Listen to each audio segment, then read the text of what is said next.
Halo, Assalamualaikum warahmatullahi wabarakatuh. Waalaikumsalam. Kembali bersama Edi Selalu di Hati. Hari ini kita akan ngobrol-ngobrol santai. Saya undang ke studio podcast saya Mas Eko Budiono. Halo Mas Eko. Ya, ketemu lagi. Iya, ketemu lagi. Berarti ini ngobrol santai aja berarti. Ya, kalau kemarin bahas pelatih ya. Iya. Ini kita gerenang-gerenang Gendoroso cerita masa lalu Pak Eko. Dengar-dengar Pak Eko itu kan pernah jadi menba saat kuliah, menba resimen mahasiswa. Iya, Saat kuliah itu Pak Eko itu kuliahnya di UNS ya? Iya, di UNS. Tahun 2001 masuk. 2001 masuk. Terus nah itu masuknya di menba itu kapan itu? Wah, saya diterima di UNS di awal. Saya dibawai uang orang tua itu 700.000. Akhirnya setelah saya di sana kos 1 bulan. Per bulan bayarnya dulu cuma 50.000. Tapi 50.000 uang dulu ya lumayan lah. Lumayan. Terus bapak saya ya jenis namanya ekonomi ya. Karena biaya adik saya juga di SMA. Terus masih sekolah, terus orang tua saya pada waktu itu kolab. Nah saya berpikir, waduh masa saya sudah semester 2 pada waktu itu, masa saya tidak meneruskan gitu kan. Nah saya berpikir, sudah posisi sudah kolab ya? Bapak kolab di saya semester 2, saya nggak kos itu mulai semester 2, itu saya udah nggak mau berangkat aja itu, sudah mikir, wah sampai orang-orang itu berpikir, orang tua saya malah berpikir wah ini soal lulus pora kan itu. Jadi kan dari situ saya caranya saya bisa hidup dan bisa kuliah. Nah terus ada teman-teman yang ikut menba. Gitu. Nah apa yang menarik Pak Eko ikut di dalam menba itu? Ketertarikan awalnya apa? Sebenarnya saya nggak tertarik Pak, tapi setelah ya alasannya ini ya lucu sih. Alasannya saya tuh kan di menba teman-teman itu, wah saya nggak punya kos, di menba ada mesnya gitu. Ya ada mesnya kan, wah saya lumayan nih numpang turu gitu ya gitu. Terus yang membuat tertarik pertama itu berarti ya itu dapat tidur gratis. Terus dapat waktu itu menba dapat jatah beras. Ya jatah beras itu wah semangat gratis sih gitu kan. Ya. Terus banyak teman kan, saya pikir saya kalau banyak teman kan nanti mampir ke tempat temen ya. Bisa janggol. Wah ini itu yang lucunya di situ. Terus saya sama temen juga di semester 2 sebelum masuk menwa itu langganan di itu gedung wanita atau apa ya, samping kampus itu kalau ada orang apa degawi itulah istilahnya jiwa gedung ya. Saya ngantenan kayak gitu. Iya, ngantenan. Iya. Itu jadi pengamanan. Enggak apa? Jadi pura-pura jadi tamu. Modalnya batik berarti. Batik ya. Dapat makan sampai itu saya yang malu itu gini, Pak Satpamnya apal. Setiap kali ada orang degawi ke orang ini terus sampai dikasih jalan sendiri. Mau masuk akses khusus ya? Iya, itu baru pada mau masuk itu wes gini lewat mungkin itu yang saya teringat itu berarti satpamnya baik hati ya? Ya alhamdulillah itu pokoknya sangger terus diarah ke Pak rombongan Pak Eko datang itu bertiga itu cari makan gratis kan nggak nyumbang tapi cari makan gratis. Iya itu karena perjuangan di Solo itu ya seperti itu. Wah itu kreatif sebenarnya Pak Eko. Maksudnya upaya Pak Eko dalam meringankan beban orang tua, karena kalau tidak diteruskan kuliah ya iman-iman bisa mengambil peluang itu trik, tapi mungkin kalau anak-anak sekarang sudah nggak seperti itu ya. Mentalnya juga mungkin nggak berani, kemudian juga ya alhamdulillah sekarang di era sekarang kan orang tua yang menguliahkan anaknya sudah berhitung sudah siap di awalnya. Ya, terus dilanjut di menwa Pak, itu dapat berasnya berapa itu? Itu kan yang jatah dulu kan misalnya di Mako itu dapat beras itu ya. Itu terus nanti dimasak bareng-bareng gitu ya. Itu kalau berapanya saya kurang tahu itu. Tapi cukup buat 1 bulan. Kalau itu kan di sana makan bareng sama teman-teman itu. Ya kadang kan ada yang bawa dari desa juga. Kalau saya tidak pernah bawa, saya tidak punya sawah soalnya.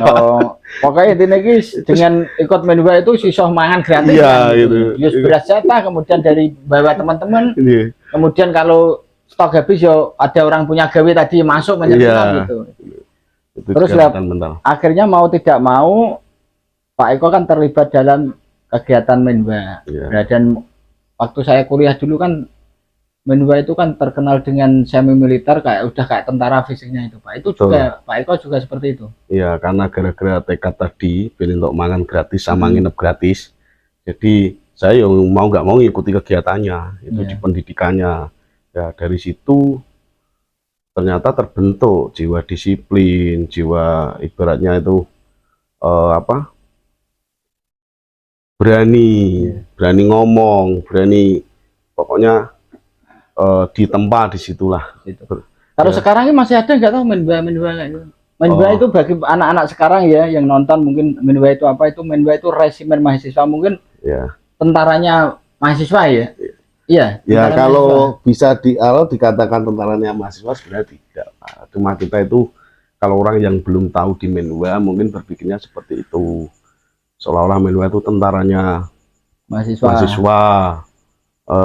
Menakutkan, terus tangan panjangnya kampus untuk ini, padahal kita itu sebenarnya kegiatannya positif semua. Saya yang mengalami, kalau yang bilang yang tidak pernah mengalami mungkin ya tidak tahu, karena di menua ini memang pendidikannya semi militer, tapi tujuan semi militer bukan untuk untuk mencederai atau untuk melawan, untuk memberontak atau apa, tidak. Karena memang kita NKRI harga mati, betul itu nasionalisme tinggi. Di sana yo pendidikannya kita dilatih disiplin, dilatih kendel, dilatih tanggung jawab itu. Jadi fisiknya harus kuat juga. Dulu fisiknya nggak seperti ini. Terus Pak, kontribusi menua sendiri buat kampus sehingga kampus itu pada saat itu kan diadakan menua itu kontribusinya untuk kampus apa?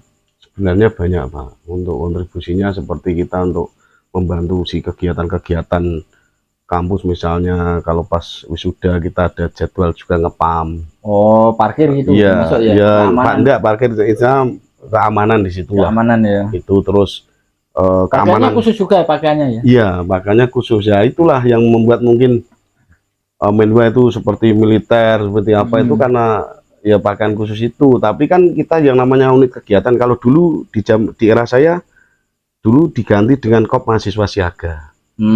Ya, tapi tetap di resimen mahasiswa karena kita ada mako itu Kop Mahasiswa, itu sama-sama unit kegiatan mahasiswa. Kalau kita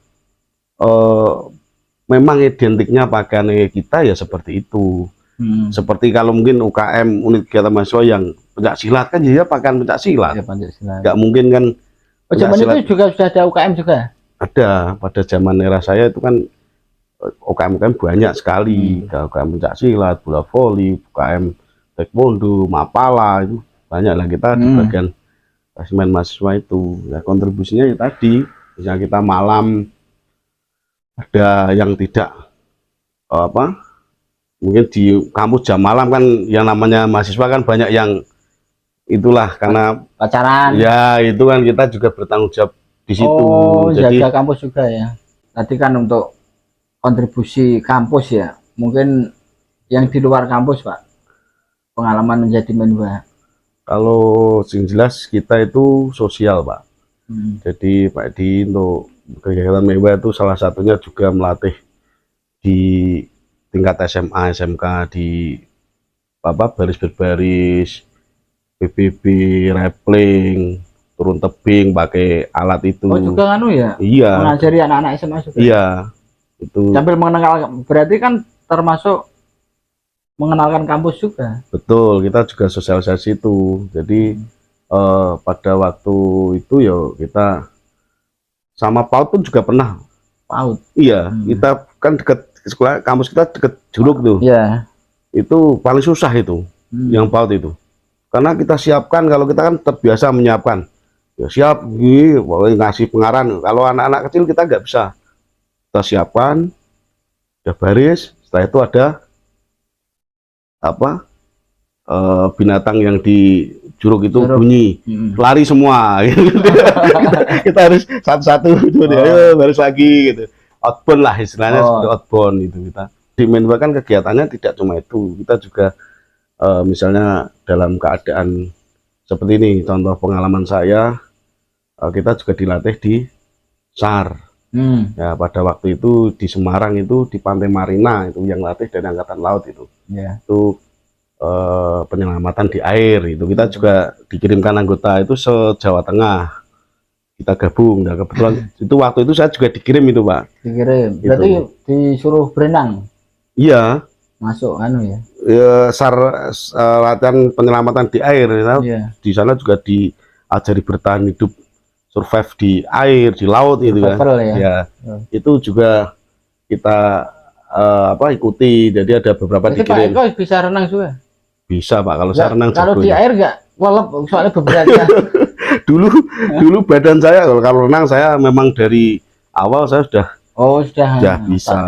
Karena jurusan saya kan di olahraga, jadinya renang bisa. Itu pada waktu itu di Pantai Marina itu juga ada cerita yang pokoknya saya setiap kegiatan itu karena saya itu kan dulu kan setengah-setengah itu ikutnya. Pasti ada aja itu.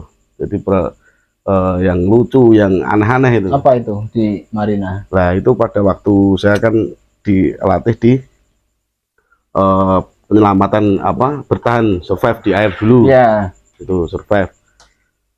Dan hidup itu kan ada tekniknya. Kalau dulu pakai celana PDL itu, yang celana itu kalau di air kan diajari sama instrukturnya tekniknya. Kalau nggak bisa renang, itu celananya dilepas. Itu diperes terus ditaleni ujung-ujungnya, ditaleni ujungnya itu loh. Nah itu terus dimasukkan di air. Ini kan seperti gelembung itu. Nah itu kan untuk cangkakan di sinilah untuk bertahan. Berarti telanjang berarti kalau dilepas. Iya, kalau dulu kan kita pakai tayet ya. Kalau setiap kegiatan tuh pakai tayet yang ya kalau enggak ya, kalau dulu saya enggak pakai tayet, saya langsung pakai celana dalam. Nah setelah itu ya teman kan nggak bisa renang itu yang karena saya itu ya udah di tempat di Menwa tadi, kebersamaan jiwa korsanya harus ada. Jadi satu tim saya itu udah ada yang nggak bisa renang. Tuh satu lah, dia cewek mau lepas celana kan yo. Kan nah, terus celana saya tak kasihkan nih buat itu. Setelah peluit kan suruh minggir itu. Itu ya tak kirain celana saya di bawah. Ternyata sampai pinggir itu enggak, celananya tinggal di laut itu. Nah itu sama instrukturnya itu dimarahin itu. Kamu gimana? Celanamu hilang di sana. Itu ya, terus itu masih bisa Pak. Itu malah dihukum satu tim saya itu. Lari-lari Pantai Marina itu. Sama pengunjung itu dilatih yang nggak bawa celana saya itu lari itu. Nah, terus lanjut di situ. Setelah itu terus penyelamatan korban. Ya, namanya kita pakai perahu tempel itu. Perahu tempel, itu ya satu tim saya. Ya salah satu jadi korban di sana. Ini itu betulnya jadi korban semua. Saya sudah sama teman satu gas saya masih pakai celana dalam itu, yang lainnya pakai lengkap. Saya lari itu pakai perahu tempel itu. Perahu tempel ini seperti apa? Perahu tempel itu ya perahu karet itu ada mesinnya. Itu gas itu. Nah setelah mau dekat sama korban itu kan cuma dikasih waktu, kalau tidak salah pokoknya 10 menit itu harus 5 menit itu harus sudah ketemu korban. Sudah kan kita lihat korban itu kan caranya kan penyelamatan itu kan kita harus selamat dulu. Nanti caranya misalnya dia bisa tenang, kita bisa ambil pakai alat. Kalau tidak kita pukul dulu biar dia misalnya pura-puranya kalau dia itu baru kan penyelamatan itu. Nah itu saya udah mau dekat, lihat celana saya. Wah, Pak puter itu, teman-teman lo kaget semua. Lu kok muter? Celana kusik. Celana kusik jadi selamat kayak gitu. Nah itu berarti anu dimarahin lagi berarti. Iya, saya biasa kalau dimarahi, Pak. Jadi sudah kebal berarti dimarahi. karena korbannya yo etok-etokan ya penting menyelamatkan celana saya. Iya, karena saya ilah korbannya kok ya. Karena korbannya itu kan instrukturnya tadi yang pura-pura itu renang itu. Itu. Jadi kan karena dari pengalaman dari awal itu kan merunut dari awal, ranti izin apa gitu. Tapi itu. Nah itu kan ya memang apa yang diceritakan Pak Eko kan lucu ketika diceritakan sekarang ya, lucu. Pada saat itu sebenarnya ya nggak lucu juga, mesti menegangkan karena penuh dengan hukuman, penuh dengan. Tapi ketika dikisahkan ternyata lucu, ya tetekmen maksudnya ketika disuruh menyelamatkan korban kok malah celana itu. Terus pengalaman lagi Pak yang mungkin sangat terkesan dan mungkin lebih cenderung apa? Ada kesan atau menakutkan atau trauma atau apa seperti apa? Kalau di pendidikan itu traumanya anu Pak, itu kan ya memang dari pendidikan itu memang kita ditekan, dipresur sebetulnya rupa biar kita dalam keadaan nol itu masih bisa berpikir enggak. Karena kita juga seperti tentara itu pakai helm yang namanya helm, kalau tentara mungkin tahu helm bodoh itu. Iya. Helm dari baja lalu duduk peng gitu. Itu kita dipresur karena dalam keadaan nol. Tapi dalam pressure itu saya ambil positifnya. Setelah selesai itu yang saya rasakan itu satu, kita dalam keadaan tertekan seperti apapun itu masih bisa berpikir itu. Jadi kan itu memang di 0G itu. Kenapa di 0G? Pada waktu kita tuh tidur itu semalam ya, saya lepas pendidikan ya, apalagi di luar kampus itu, pas pendidikan di luar kampus itu waktu itu di Tawangmangu itu semalam tuh tidur paling hanya berapa, paling 2 jam nggak sampai Pak, nggak sampai, paling 10 menit lagi leren gitu kan, karena waktu itu kan kita pakainya bivak. Bivak itu tenda yang kita buat dari mantel, dari jas hujan itu kita buat untuk satu orang. Kita bawa ransel isinya itu sama misting untuk makan itu. Jadi seperti makan pun kita masaknya juga paling 10 menit sudah dihitung ya. 10 menit harus matang itu kan, mie campur beras itu jadi plek panas ya. Makan. 10 menit termasuk makannya juga. Iya, itu. Nah itu kan yang membuat trauma tuh sampai saya itu lihat dengar kalau styling kan, ada styling itu kan, itu kan. Itu kan kita harus bangun langsung, lari langsung siap, kita bivak kita lipat, kita makan lagi, kita sudah siap lagi itu kan udah siap ditendang sama senior itu, wah ini kamu kayak Rembo kamu itu. Rembo itu acak-acakan itu. Iya. Nah itu saya sampai dengar sirene ambulan pada waktu setelah selesai pendidikan ya. Itu kan kaki sudah melepuh, sudah biasa lah, karena pendidikan itu kan jalan terus, tidak ada pokoknya jalan berhenti itu terus. Itu dengar sirene ambulan pas di kos itu saya lari. Itu jadi pas saya dengar ambulan, saya pas tidur bangun langsung lari itu, mau siap ternyata ini itu. Padahal tuh saya sudah mensiasati biar kaki tidak melepuh Pak, sama helm itu ya, tapi konangan lagi itu kaki tak lapisi sama maaf ini ya gak pembalut itu, biar gak melepuh. Tapi ternyata senior kan pengalamannya kan udah ada tuh. Alah paling ini dicelup di air itu, malah upruk gitu. Terus helm biar dipukul biar tidak dengar wing di telinga itu, tak kasih busa. Itu tok nggak bunyi tuh. Wah kelihatan ya, dihukum lagi saya itu ya. Pokoknya itu. Terus yang paling saya sangat pengalaman itu ya bisa pergi kemana-mana itu tanpa biaya. Terus misalnya dikirim kemana, nah itu pengalaman saya pada waktu itu ya dikirim di Aceh itu